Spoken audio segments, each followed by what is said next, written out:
FD में guaranteed return मिलता है और रकम सुरक्षित भी रहती है। ये सोचकर तमाम लोग इसमें पैसा लगाते हैं, लेकिन सही मायने में 100% तो फिक्स डिपॉजिट में भी आपका पैसा सुरक्षित नहीं होता। थोड़े बहुत जोखिम इसमें भी होते हैं। एफडी से जुड़ी ऐसी ही कुछ और भी बातें हैं जिनके बारे में बैंक खुद निवेशकों को जानकारी नहीं देते, लेकिन आपको इसमें निवेश करने से पहले इन बातों को जानना जरूर चाहिए। यहाँ जाने ऐसी ही 5 बातें।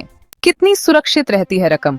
वैसे तो एफडी में रकम सुरक्षित ही होती है, लेकिन अगर बैंक किसी कंडीशन में डिफॉल्ट कर जाए तो निवेशकों का सिर्फ 5 लाख तक डिपॉजिट ही सेफ रहता है, क्योंकि DICGC बैंक डिपॉजिट पर सिर्फ 5 लाख रुपए तक के इंश्योरेंस की गारंटी देता है। इसके अलावा गौर करने वाली बात यह भी है कि ये गारंटी सिर्फ एफडी के पैसों की नहीं होती, बल्कि इसमें saving account, current account, FD, RD या अन्य स्कीम सभी की राशियों को जोड़कर कुल 5 लाख की रकम को इंश्योर्ड किया जाता है। अगर इससे ज्यादा निवेश आपने बैंक में कर रखा है तो वो पैसा डूब जाएगा। ब्याज पर टैक्स।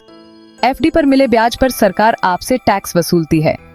ITR फाइल करते समय एफडी पर मिलने वाले ब्याज को इनकम के तौर पर काउंट किया जाता है, जबकि आजकल ऐसी तमाम स्कीम्स हैं जिन पर आपको एफडी से बेहतर ब्याज मिल जाता है और टैक्स में छूट भी मिल जाती है।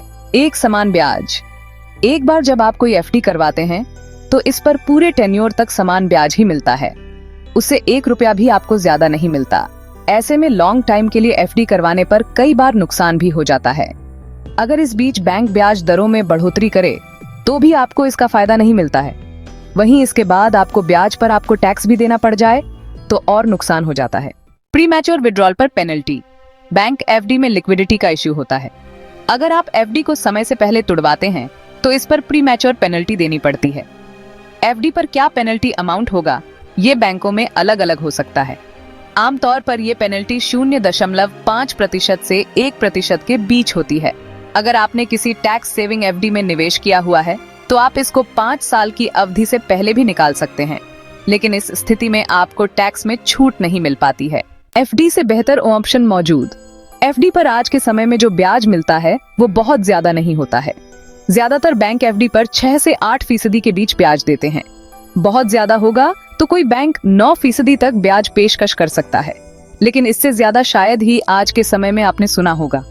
लेकिन इससे कहीं ज्यादा बेहतर ब्याज आपको म्यूचुअल फंड में मिल सकता है।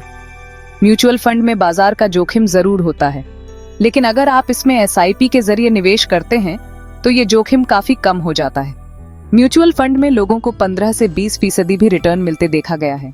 अगर आपको यह जानकारी उपयोगी लगी हो तो इस वीडियो को लाइक करें, चैनल को सब्सक्राइब करें और बेल आइकन दबाएं ताकि आप हमारी अगली वीडियो की नोटिफिकेशन सबसे पहले पा सकें।